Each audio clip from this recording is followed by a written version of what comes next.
Hello friends, welcome back to my channel Learn English Grammar with Pooja Thakur. So in this video you will be studying about the kinds of sentences part 2. And this part 2, the kinds of sentences are on the basis, categorized on the basis of combination of clauses. है ना? अब मैं आपको बता दूं कि हम ये क्यों पढ़ेंगे, क्योंकि पहले एग्जाम्स में ये जो क्लॉजेस हैं, जो काइंड्स ऑफ सेंटेंसेस है, क्लॉजेस के बेसिस पे उसके कॉम्बिनेशन से जो क्लॉज सेंटेंसेस निकलते हैं वो पहले एग्जाम्स में नहीं आते थे, नहीं पूछे जाते थे। बट आजकल वो लगभग सभी एग्जाम में, चाहे वो आपका बैंक भी हो, एसएससी हो, एसएसबी हो, या जो भी कोई एग्जाम है उसमें आपके पूछे जाने लगे हैं और जाते हैं। सो ये आप पढ़ेंगे ताकि आप कोई भी क्वेश्चन छोड़ के ना आए। So let's start kinds of sentences part 2 on the basis of combination of clauses. So it is classified into three parts. First is simple sentence, second is compound sentence and third is complex sentence. So मैं आपको कुछ rule बताती हूँ कि कोई भी sentence को हम कैसे पहचानेंगे कि सिंपल है, कंपाउंड है या कॉम्प्लेक्स है। वो मैंने एक रूल की तरह यहाँ पे लिख दिया है। तो सबसे पहले देखते हैं सिंपल सेंटेंस, ठीक है। सो इस सिंपल सेंटेंस में क्या है, ये लिखा हुआ है इंडिपेंडेंट क्लॉज। आपको ये पता होना चाहिए कि इंडिपेंडेंट क्लॉज क्या होता है।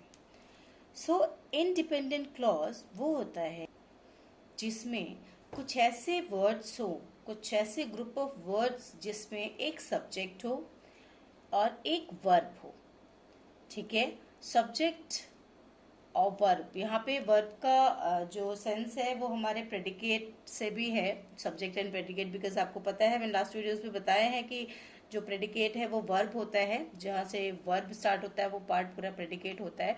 तो जहाँ पे भी जिस भी सेंटेंस में, जिस भी क्लॉज में हमें सब्जेक्ट एंड वर्ब मिलता है, ठीक है, वो इंडिपेंडेंट क्लॉज होता है, ठीक है। सबसे इम्पोर्टेंट चीज जो है उसकी मीनिंग, कि उसकी मीनिंग हमें कंप्लीट मिलनी चाहिए। मतलब कि हो तो सकता है कि सब्जेक्ट भी हो, वर्ब भी हो, बट ये हो सकता है कि उसकी मीनिंग ना मिल रही हो, हमें कंप्लीट मीनिंग ना पता चल रहा हो, उसका सेंस नहीं पता चल रहा है कि क्या मतलब है इस सेंटेंस का, ठीक है। सो दिस इज इम्पोर्टेंट कि इंडिपेंडेंट क्लॉज में उसकी मीनिंग जो है वो क्या होनी चाहिए, कंप्लीट होनी चाहिए। Then only it will called as independent clause. Okay, I hope समझ आ गया होगा। इंडिपेंडेंट क्लॉज मतलब जिसमें सब्जेक्ट हो, वर्ब हो और उसकी मीनिंग भी कंप्लीट हो। नाउ कंपाउंड सेंटेंस देखते हैं। कंपाउंड सेंटेंस में है independent clause plus independent clause, मतलब इसमें दो क्लॉज होते हैं, दो क्लॉज, और वो भी इंडिपेंडेंट। इंडिपेंडेंट मतलब दो उसमें सब्जेक्ट होंगे, दो उसमें वर्ब होंगे। मीन्स एक क्लॉज होगा जिसमें एक सब्जेक्ट एक वर्ब, सेकेंड क्लॉज होगा जिसमें एक सब्जेक्ट एक वर्ब, ठीक है। तो वो जहाँ पे दो इंडिपेंडेंट क्लॉज होते हैं वो हमारे कंपाउंड सेंटेंस बन जाते हैं, ठीक है। ये सिंपल सेंटेंस से थोड़े से डिफिकल्ट, थोड़े से कॉम्प्लेक्स होते हैं, थोड़े से ठीक डिफिकल्ट होते हैं। ओके, नाउ थर्ड देखते हैं। Third is complex sentence. Complex sentence में क्या है, मैंने आपको बताया इंडिपेंडेंट क्लॉज, वो आपको पता ही है। सो इसमें इंडिपेंडेंट क्लॉज होता है एक, और एक डिपेंडेंट क्लॉज होता है। सो डियर, यहाँ पे आपको मैंने ऊपर बताया था कि इंडिपेंडेंट क्लॉज में एक सब्जेक्ट एक वर्ब, और मोस्ट इंपॉर्टेंट चीज कि उसकी मीनिंग कंप्लीट आती है। एंड थर्ड जो कॉम्प्लेक्स सेंटेंस है उसमें एक इंडिपेंडेंट क्लॉज है, मीन्स एक की मीनिंग जो कंप्लीट आएगी, एक क्लॉज ऐसा होगा जिसमें सब्जेक्ट होगा, वर्ब होगा, उसकी मीनिंग कंप्लीट आएगी। और दूसरा जो होगा उसमें जो क्लॉज होगा उसमें एक वर्ब होगा, एक सब्जेक्ट होगा, और बट उसकी मीनिंग क्या होगी, कंप्लीट नहीं होगी, इनकम्प्लीट होगी, बिना किसी दूसरे सेंटेंस के वो अधूरा है, इनकम्प्लीट है, हमें उसकी मीनिंग पूरी नहीं समझ में आएगी वो क्या कहना चाहता है, ठीक है। सो उसमें एक इंडिपेंडेंट होगा, एक डिपेंडेंट होगा। तो मतलब एक इंडिपेंडेंट जो है वो डिपेंडेंट को क्लियर करेगा, मीन्स उसकी मीनिंग को क्लियर करेगा। अगर वो डिपेंडेंट उस इंडिपेंडेंट के साथ है तभी हम उसकी कंप्लीट मीनिंग समझ पाएंगे। सो कॉम्प्लेक्स में क्या है, ये थोड़ा कॉम्प्लेक्स है ना। ओके, कॉम्प्लेक्स इसलिए क्योंकि इसमें एक इंडिपेंडेंट क्लॉज और एक डिपेंडेंट क्लॉज, ठीक है। इंडिपेंडेंट लाइक मान लो एक बॉस है और उसके नीचे काम करने वाले सभी लोग हैं, सो जो जितने भी लोग हैं वो बिना बॉस के बेकार है, किसी काम के नहीं, वो काम किसके लिए करेंगे। सो जो मेन है वो जरूरी है ना। तो वो मेन जो है वो बाकी सबको कोई एक मीनिंग देता है, एक एक सेंस देता है, एक वैल्यू देता है। Okay, so move on the next slide now. Simple sentence. So अब थोड़ा सा इसको और अच्छे समझ लेते हैं one by one. Simple sentence क्या होता है? सिंपल सेंटेंस नाम से समझ में आ रहा है कि सिंपल होता है, जिसमें कोई डिफिकल्टी नहीं होगी समझने में। So let's see the definition. A sentence which has one subject and only one finite verb is called simple sentence. अब देखो यहाँ पे वन सब्जेक्ट तो समझ में आ रहा होगा आपको कि सब्जेक्ट क्या होता है, जिसके बारे में हम आई मीन जो सेंटेंस है जिसके बारे में जो कोई चीज बताई जा रही होती है, तो वो सब्जेक्ट हो जाता है हमारा, ठीक है। फाइनाइट वर्ब थोड़ा सा कंफ्यूज हो रहोगे। अब ये फाइनाइट इनफाइनाइट ये वर्ब का पार्ट है, इसलिए मैं बहुत ज्यादा एक्सप्लेन नहीं करूंगी, वो मैं वर्ब में एक्सप्लेन करूंगी। सो फाइनाइट फिर भी मैं बता देती हूँ क्या होता है।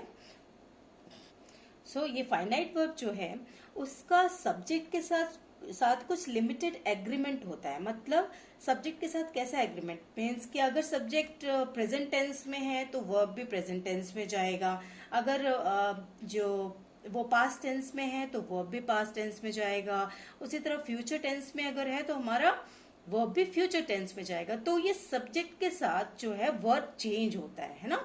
जैसे गो वेंट गॉन, उसका तीन अलग फॉर्म है, तो वो अलग अलग टेंसेस में अलग अलग यूज होते हैं। उसी तरीके से पर्सन है, फर्स्ट पर्सन के लिए अलग वर्ब हो जाता है, सेकंड पर्सन के लिए अलग वर्ब हो जाता है, थर्ड पर्सन के लिए अलग हो जाता है। Same as that singular and plural है, सिंगुलर के साथ हम कोई दूसरा वर्ब लगाते हैं, प्लूरल के साथ कुछ और लगाते हैं ना। सो जो सब्जेक्ट के साथ जो वर्ब चेंज होता है वो हमारा फाइनाइट वर्ब होता है, ठीक है। ये समझ में आया तो ठीक है, नहीं तो अगर आप सिर्फ वर्ब भी समझेंगे तो नो प्रॉब्लम, ठीक है। फाइनाइट वर्ब मतलब जो सब्जेक्ट के साथ चेंज होता है वर्ब, ठीक है, अपना फॉर्म चेंज करता है। Now see the example.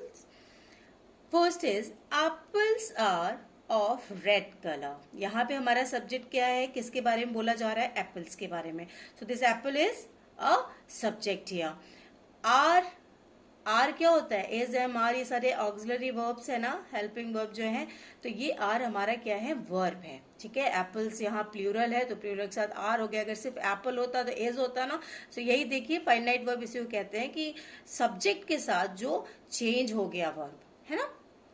यहाँ इज क्यों नहीं है, because this is in the plural form, this apple is in the plural form, apples है ये। सो इसी को फाइनाइट वर्ब कहते हैं। सो ओके, एग्जाम्पल पे आते हैं फिर से। Apples are of red colour. अब हम इसमें देख रहे हैं कि एक सब्जेक्ट है, एक वर्ब है, तो ये हमारा क्या है, सिंपल सेंटेंस है। मैंने आपको बताया कि simple sentence has only one subject and one finite verb. So clear cut है कि ये क्या है हमारा, ये सिंपल सेंटेंस है। Now next, they admire his honesty and sincerity. So they, कौन एडमायर करता है, कौन रिस्पेक्ट करता है ऑनेस्टी एंड सिंसियरिटी की, उसके दे, ठीक है। तो दे मतलब हम दे की बात कर रहे हैं, तो यहाँ पे दे क्या है, सब्जेक्ट है, ठीक है। Admire this is a verb, ठीक है, किसी की रिस्पेक्ट करना, मानना उसकी बात को, तो वो क्या है, हमारा वर्ब है, ठीक है। ये भी सब्जेक्ट के साथ चेंज हो जाता है, एडमायर्ड हो सकता है, एडमायरिंग हो सकता है, तो ये भी हमारा फाइनाइट वर्ब हुआ। सो आप देखो यहाँ पे कि एक सब्जेक्ट है और एक वर्ब है, सो ये क्या है, सिंपल सेंटेंस है, जहाँ पे ओनली वन सब्जेक्ट होता है, ओनली वन फाइनाइट वर्ब होता है। सो वो क्या होता है, हमारा सिंपल सेंटेंस होता है। सो आई होप ये क्लियर हुआ होगा। Move to the next sentence, type of sentence, that is compound sentence. See, compound means कुछ चीजों का कॉम्बिनेशन है ना। सो कंपाउंड पे देखते हैं क्या डेफिनेशन है। A compound is a combination of two और more independent clauses with a coordinate conjunction such as for, and, but, therefore, etc. ऐसे बहुत सारे आ जाते हैं। सो इसकी मीनिंग समझ लेते हैं कि कंपाउंड क्या है, एक कॉम्बिनेशन है दो या दो से अधिक इंडिपेंडेंट क्लॉजेस का। मैंने आपको बताया कि इंडिपेंडेंट क्लॉजेस क्या होता है, इंडिपेंडेंट क्लॉज वो होता है जो कि अपनी कंप्लीट मीनिंग देता है, जिसमें एक सब्जेक्ट एक वर्ब होता है और उसकी मीनिंग कंप्लीट होती है, उसे इंडिपेंडेंट क्लॉज कहते हैं। और इंडिपेंडेंट क्लॉज को हम मेन क्लॉज भी कहते हैं।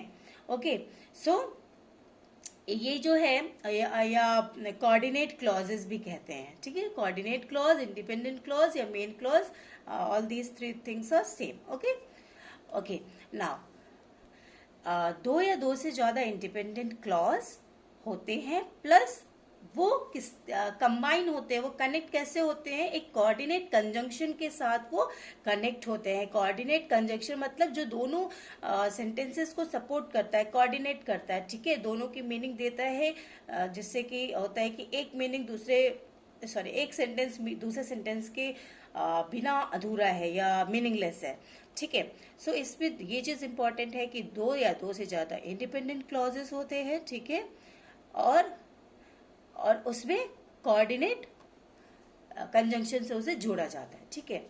इसमें क्या होता है, दो इंडिपेंडेंट क्लॉजेस होते हैं। सो एग्जाम्पल देख लेते हैं। We ran fast but could not catch the train. Okay, एक चीज और बता दूं मैं कि कंपाउंड क्लॉज में कोऑर्डिनेट कंजंक्शन से पहले, कंजंक्शन के पहले कॉमा या सेमीकोलन होता है, ठीक है, जरूर होता है उसमें, और उससे हम पहचान लेते हैं कि ये कंपाउंड सेंटेंस है। ओके, सो एग्जाम्पल देखते हैं और अच्छे समझ में आएगा। वी रैन फास्ट, कॉमा है यहाँ पे, but could not catch the train. So अगर हम इन दो सेंटेंस को अलग करते हैं, यहां से इस सेंटेंस को अलग कर दिया जाए, वी रैन फास्ट कर दिया जाए, है ना, और यहां से बट के बाद, बट एक कंजंक्शन है, इसको हटा के अगर हम इस सेंटेंस को अलग कर दें, इस पूरे सेंटेंस को जितना बचाइए, ठीक है, तो क्या देखिए किस सेंटेंस की हमें मीनिंग पूरी मिल रही है, आप बताओ। We ran fast, meaning complete है कि हम तेज दौड़े, ठीक है। फिर सेकेंड सेंटेंस देख लेते हैं। Could not catch the train, लेकिन ट्रेन नहीं पकड़ पाए, है ना, ट्रेन नहीं पकड़ सके। सो ये दोनों की मीनिंग पूरी आ रही कि हाँ ठीक है हम तेज दौड़े, ठीक है, उसकी मीनिंग आ रही है, और उसकी भी एक कंप्लीट मीनिंग आ रही है कि could not catch the train. Okay, तो ये दोनों क्या है, इंडिपेंडेंट क्लॉज। अगर हम ये दो बात अलग अलग बोलते हैं कि मैं तेज दौड़ा, तो ये पूरी मीनिंग दे रहा है, और could not catch the train ये भी पूरी मीनिंग दे रहा है। इट मीन्स ये दोनों के दोनों क्या है, इंडिपेंडेंट क्लॉज हैं। Okay, these like sentences are independent clauses. दोनों के दोनों ये सेंटेंस हमारे इंडिपेंडेंट क्लॉज हैं, जिसे कोऑर्डिनेट क्लॉज भी कहते हैं एंड मेन क्लॉज भी कहते हैं। ओके, और इसमें एक आप देख लो कि हमारा एक कंजंक्शन भी जुड़ा हुआ है, एक ये कॉमा भी है, तो ये क्या है, हमारा कंपाउंड सेंटेंस है। Okay, now see the second example. It is a Sunday today, therefore we will remain at home. अब इसमें भी आप देखिए दो, अगर हम इसको सेंटेंस को अलग करते हैं, यहाँ तक ये क्लॉज ले लेते हैं और इसके बाद यहाँ से ये क्लॉज ले लेते हैं। सो क्या इसकी मीनिंग कंप्लीट आ रही है? यस, इसकी मीनिंग कंप्लीट आ रही है। कैसे? देखिए, it is a Sunday today, आज संडे है, तो मीनिंग है पूरा, ठीक है, कंप्लीट है, आगे पीछे जरूरी नहीं है कुछ बोलना, आज संडे है, ठीक है, आज संडे है। सो नेक्स्ट देखते हैं। We will remain at home, मतलब हम घर पे रहेंगे, we will remain at home, ठीक है, अब घर पे रहेंगे, पूरी मीनिंग दे रहा है। सो ये दोनों के दोनों क्या है, इंडिपेंडेंट क्लॉज हैं। इसलिए जब दो इंडिपेंडेंट क्लॉजेस होते हैं तो वो कंपाउंड सेंटेंस होता है, plus it is joined with a conjunction, एक कंजंक्शन के साथ ये जुड़े हुए हैं दोनों, और एक कॉलन कॉमा भी है यहाँ पे, तो ये हमारे क्या हो जाता है, कंपाउंड सेंटेंस हो जाता है ना। ओके, मैं आपको एक एग्जांपल देती हूँ कि अगर मैं बोलूँ कि एक एग्जांपल है, आपको बताना है कि ये कंपाउंड सेंटेंस है कि नहीं है। Okay, I am sitting and Meera is cooking. I am sitting and Meera is cooking, तो इसमें क्या है, इसमें आप क्या बोलेंगे, कंपाउंड सेंटेंस है? एंड भी है, आई एम सिटिंग पूरा कंप्लीट मीनिंग भी दे रहा है, इंडिपेंडेंट क्लॉज है एक, और मीरा इज कुकिंग एक दूसरा इंडिपेंडेंट क्लॉज है, वो भी दे रहा है मीनिंग पूरा। तो क्या ये कंपाउंड सेंटेंस है? नो, ये कंपाउंड सेंटेंस नहीं है। भले ही इसमें एंड लगा है, कंजंक्शन है, दो इंडिपेंडेंट क्लॉजेस हैं, बट इन दोनों के बीच में कुछ रिलेशन नहीं है। उस ये जो क्लॉज हम यूज करते हैं दोनों के बीच में कुछ रिलेशन दिखाने के लिए, मैं बैठी हूँ वो खाना बना रही है, इसका क्या मतलब है? कुछ रिलेशन नहीं समझ में आया, है ना? कुछ रीजन नहीं है इसमें कि क्या बोलना चाह रहे हैं। सो ये कंपाउंड सेंटेंस नहीं होता है। सेंटेंस वही होते हैं, कंपाउंड सेंटेंस वही होते हैं जो इंडिपेंडेंट भी हो, बट मतलब कुछ कुछ उनके बीच में रिलेशन भी हो। There should be some relation between those two sentences, है ना, दोज इंडिपेंडेंट क्लॉजेस। सो वो तब हमारे कंपाउंड सेंटेंस होते हैं। Okay, now move to the third one, complex sentences. Now, a sentence which contains one main or principal clause, ठीक है, वो जो main clause, independent clause बताया उसे principal clause भी कहते हैं। ओके, तो हम ये लेके चलते हैं कि एक मेन क्लॉज होएगा और एंड वन और मोर डिपेंडेंट और सब ऑर्डिनेट क्लॉज। एक या एक से ज्यादा क्या होंगे? डिपेंडेंट क्लॉज होंगे या सब ऑर्डिनेट क्लॉज होगा। तो क्या इंपॉर्टेंट है इसमें? वन मेन क्लॉज होगा, ये हमें पता होना चाहिए। Main clause means independent clause होना चाहिए, और उसमें एक भी हो सकता है सब ऑर्डिनेट क्लॉज या डिपेंडेंट क्लॉज, या एक से ज्यादा भी हो सकता है। ठीक है, सो वो हमारे क्या हो जाते हैं? कॉम्प्लेक्स सेंटेंस होते हैं। सो जब एक से ज्यादा कोऑर्डिनेट सब ऑर्डिनेट क्लॉज हो जाए और एक मेन क्लॉज होता है तो थोड़ा सा सेंटेंस कॉम्प्लेक्स हो जाता है। सो देखते हैं किस टाइप के सेंटेंस होते हैं। Let's see some examples. First, whenever price goes up customers buy less products. So क्या है? अब ये आप दो सेंटेंस भी देखोगे अलग अलग, उसे सेपरेट करके कि ये दो जो क्लॉज है अलग, इसकी क्या मीनिंग आ रही है, कंप्लीट मीनिंग आ रही है कि नहीं आ रही है। अगर आ रही है तो वो इंडिपेंडेंट होता है, अगर नहीं आ रही है तो वो डिपेंडेंट होता है। ठीक है, उसके अलावा अगर आप ये देख रहे हो कि यहाँ कॉमा है, तो डियर कॉमा तो है बट यहाँ पे कोई कोई कंजंक्शन नहीं है। सो वो कंपाउंड सेंटेंस का तो बिल्कुल भी इसमें रूल फॉलो नहीं हो रहा है। ओके, यहाँ पे एक कंजंक्शन जरूरी है उसके लिए। ओके, सो अब देखते हैं कॉम्प्लेक्स सेंटेंस में क्या है। ठीक है, कॉम्प्लेक्स सेंटेंस होने के लिए हम ये देखते हैं कि इसमें फर्स्ट सेंटेंस की क्या मीनिंग आ रही है। व्हेनेवर प्राइस गोज अप, ठीक है, प्राइस जब भी ऊपर जाता है तो क्या है ना, मीनिंग आ रही है पूरी? नहीं आ रही है। इसमें हमने बोला कि जब भी प्राइस ऊपर जाता है तो क्या हुआ, तो ये मीनिंग हमारी इसमें हमारी मीनिंग पूरी नहीं आ रही है। इसका मतलब ये क्या है? हमारा सबऑर्डिनेट क्लॉज है। दिस इज सबऑर्डिनेट क्लॉज, या फिर जो मैंने आपको बताया dependent clause. Okay, so see the next clause. इसमें सेकंड क्लॉज हम देखते हैं, कस्टमर्स बाय लेस प्रोडक्ट्स। ठीक है, इसकी मीनिंग पूरी आ रही है कि जो कस्टमर्स हैं वो सामान कम खरीदते हैं। तो मीनिंग दे रहा है पूरा, है ना, कि सामान कम खरीदते हैं। ठीक है, सामान कम खरीदते हैं, एक सेंटेंस है ये। सो ये क्या हो गया? हमारा जो कंप्लीट मीनिंग दे रहा है वो हमारा मेन या इंडिपेंडेंट क्लॉज हो जाता है। ठीक है, and without this clause is meaningless. ये वाला जो क्लॉज है ये मीनिंगलेस है इस क्लॉज के बिना। सो जब आप देख रहे हैं कि इस क्लॉज के बिना ये जो फर्स्ट क्लॉज है ये बेकार है, अधूरा है, तो इसका मतलब ये समझ में आ रहा है कि इसमें ये वाला जो है कस्टमर्स बाय लेस प्रोडक्ट्स, ये क्या है? मेन क्लॉज हो गया। और जो ये व्हेनेवर प्राइस गोज अप है ये हमारा सबऑर्डिनेट क्लॉज हो गया, मीन्स डिपेंडेंट क्लॉज हो गया। ये डिपेंड है मेन क्लॉज के ऊपर अपनी मीनिंग देने के लिए, है ना, अदरवाइज ये मीनिंगलेस है, इसकी कोई मीनिंग नहीं है। ओके, सो कॉम्प्लेक्स सेंटेंस इसे कहते हैं जिसमें एक हमारा इंडिपेंडेंट क्लॉज है और दूसरा हमारा डिपेंडेंट क्लॉज है। डिपेंडेंट क्लॉज जो है वो उसको इंडिपेंडेंट क्लॉज चाहिए अपनी मीनिंग को कंप्लीट करने के लिए। Okay, now next, I washed the car after I came home. So इससे भी हम थोड़ा अलग करके देख लेते हैं, है ना। यहाँ से ये दो हमारे क्लॉज सेपरेट हो जाते हैं। सो फर्स्ट है I washed the car. So okay, why washed the car, ठीक है कि मैंने कार को वॉश किया। तो कंप्लीट है ना मीनिंग कि मैंने कार को वॉश किया, उसके आगे कुछ पूछने का और कुछ बताने का कोई मतलब नहीं बन रहा है। तो आई वॉश द कार, ठीक है। आफ्टर आई केम होम, अब दूसरा सेंटेंस हम देखते हैं, ये क्लॉज 2 जो है हम ये देखें तो बोल रहा है आफ्टर आई केम होम, मतलब जब मैं घर, मतलब घर आने के बाद। तो घर आने के बाद क्या, अब कोई बोले कि मैं घर आने के बाद, तो क्या घर आने के बाद आगे तो बताएगा, है ना। इट मीन्स ये क्या है, ये डिपेंडेंट क्लॉज है, इसकी मीनिंग अभी इनकम्प्लीट है without some other sentence, some other clause, कुछ से और क्लॉज से कुछ और सेंटेंस चाहिए जिससे कि ये कंप्लीट मीनिंग दे सके।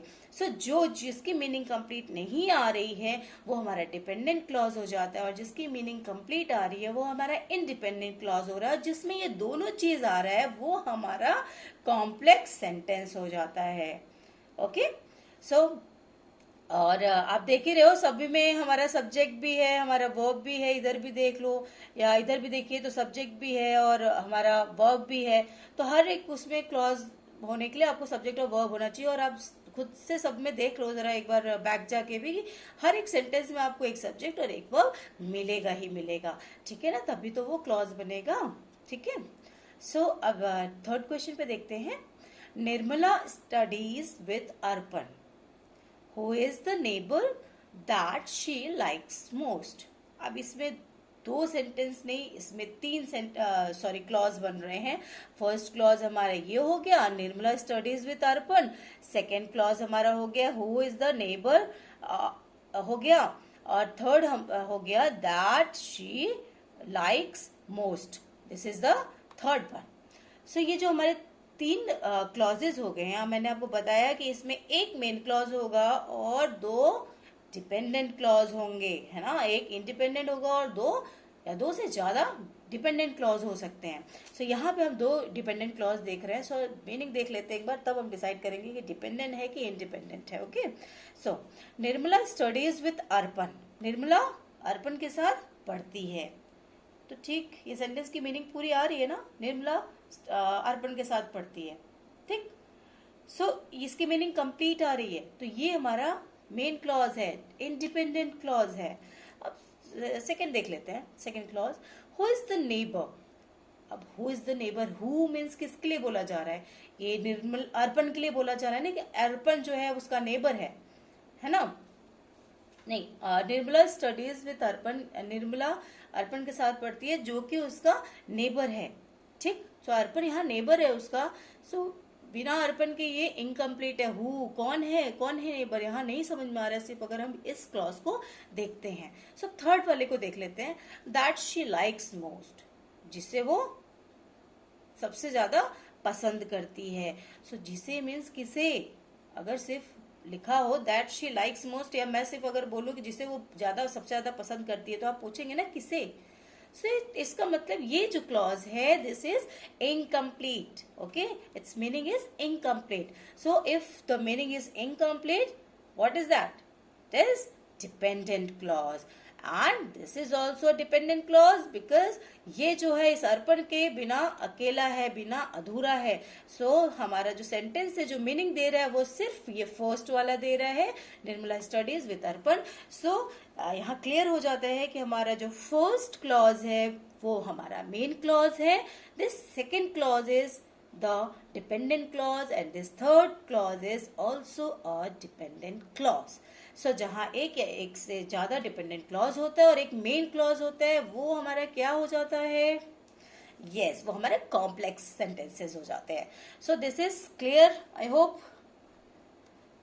Now कुछ चीजें जो इसमें पूरे वीडियो की बहुत इंपॉर्टेंट है, जो चीज आपको पता होनी चाहिए, है ना, आगे समझने के लिए।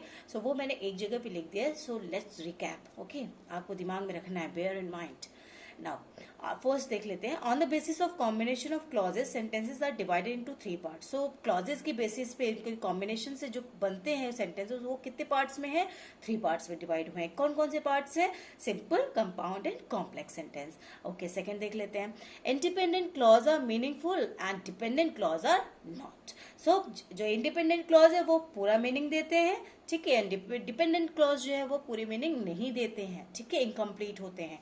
थर्ड देख लेते हैं, simple sentence contains only one independent clause. अब सिंपल सेंटेंस की पहचान क्या है कि उसमें सिर्फ एक ही इंडिपेंडेंट क्लॉज होगा, मेन क्लॉज होगा, जिसकी मीनिंग पूरी आएगी, है ना। फोर्थ देख लेते हैं। कंपाउंड सेंटेंस कंटेन्स टू और more independent clause joined bye conjunction coordinate. अब कंपाउंड सेंटेंस में हमारा क्या है, दो या दो से ज्यादा इंडिपेंडेंट क्लॉज होते हैं, ठीक है। और वो कैसे ज्वाइन होते हैं, एक दूसरे से रिलेशन कैसे बताते हैं, कंजंक्शन की हेल्प से बताते हैं, ठीक है। और उन सेंटेंसेस के बीच में कुछ रिलेशन भी होना चाहिए, नहीं कि एक वहां की बात कर दी, एक वहां की बात कर दी और एंड लगा दिया या कुछ और कंजंक्शन लगा के जोड़ दिया, नहीं। It should be some meaningful होना चाहिए। Okay, now next one, fifth, complex sentence contains only one main clause, या जिसे इंडिपेंडेंट क्लॉज भी कहते हैं, ओके, एंड वन और मोर डिपेंडेंट क्लॉज। तो हमने अभी पढ़ा कि कॉम्प्लेक्स सेंटेंस में क्या होना चाहिए, एक ही मेन क्लॉज होते हैं और जिसमें एक या एक से ज्यादा डिपेंडेंट क्लॉज होते हैं, वो हमारे कॉम्प्लेक्स सेंटेंस हो जाते हैं। सो जो डिपेंडेंट क्लॉज हैं वो अगर अलग बोले जाए वो बेकार है, मीनिंगलेस है, किसी काम के नहीं है जब तक उनका मेन क्लॉज ना हो, जब तक उनका बॉस ना हो, है ना। ओके, नाउ डिपेंडेंट क्लॉज या सब ऑर्डिनेट क्लॉज जो होते हैं वो depend on their respective principal clause या मेन क्लॉज या independent clause for the completion of their meaning. जो भी मैंने जस्ट बताया कि जो डिपेंडेंट क्लॉज है वो बिना मेन क्लॉज के अधूरे है, बिना बॉस के मीनिंगलेस है। सो ये हो गया हमारा पूरा का पूरा वीडियो का समरी, क्या क्या था। आई होप आप सभी को समझ में आ गया होगा। And if you liked my video, so please like, share and subscribe as much as you can. Thank you so much.